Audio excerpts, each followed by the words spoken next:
Hey, Steve Zalunardo here with Treviso Realty. Happy Monday morning. Just a real quick update on the current market. We're at 23,044 units, so down 1% since last week. Not a hell of a lot, but just remember 2 weeks prior we were down 12%, and then we went back up 5%, and now we're down 1%. So it's a nice downward trend. I'm going to show you some graphs on the months of inventory too, because this is huge on how fast a property will sell and for how much. Like days on market or months of inventory is so important when you're selling real estate, and also as an investor. This is like the main factor to everything.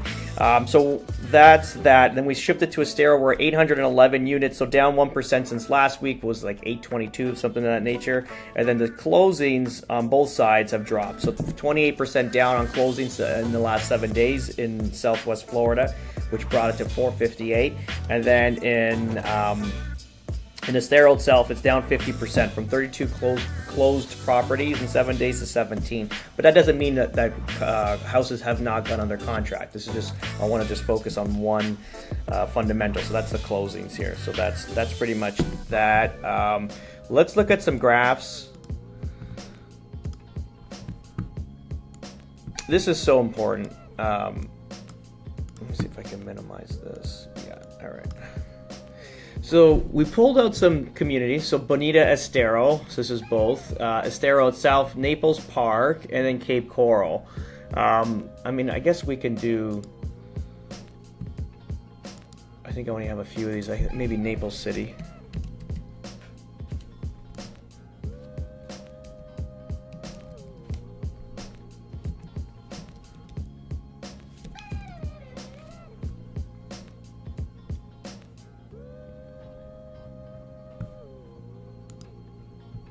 All right, we could do Naples as a whole, just to kind of get an idea. So what we did here, this is obviously these are our little tabs with different information that we like to go through. Pretty cool system here.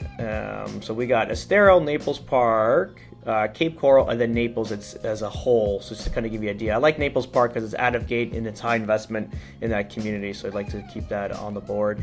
If you kind of look at this, we're going to go all construction types previously owned. So like a resale properties and new construction. We are going to do single family towns. We're going to take out condos and manufactured because those are going to obscure everything. And those are two different markets as well. So let's look at months of supply. This is huge. So months of inventory. So we go to, remember March, we had Naples Park 17.4 months of inventory, which is insane, all right?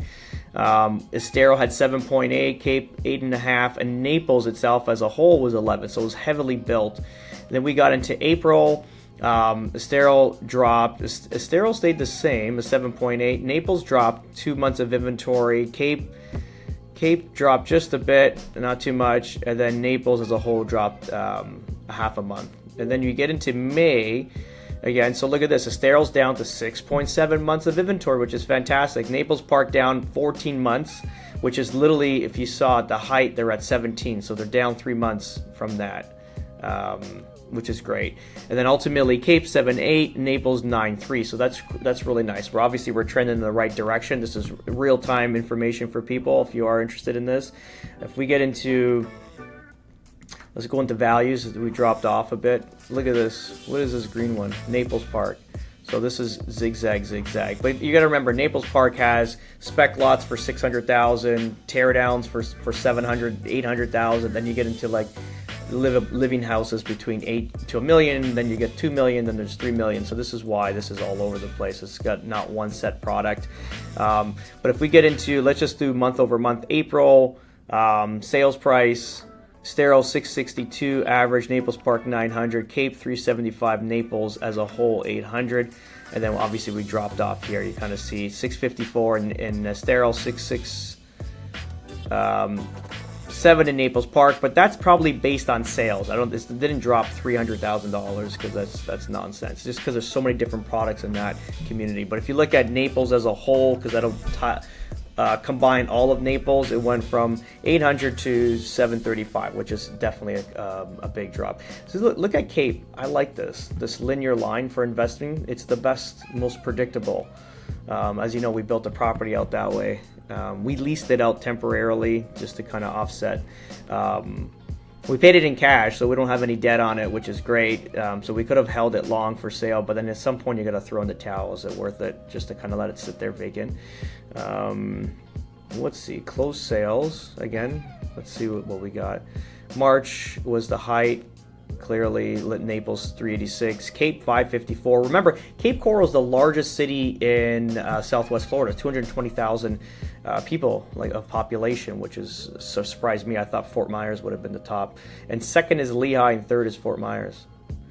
But here we go. So let's do month over month. So Estero 82 closed property. We dropped 10 in this month here. So there's a little bit of a drop off. Cape actually had more sales. Naples dropped off a bit, and Naples Park actually went up by 3. But again, Naples Park's a small sector in the market. So just kind of give you some real data information. I know a lot of people ask, how's the market? I mean, this is the best way I can talk to you about it, just based on numbers.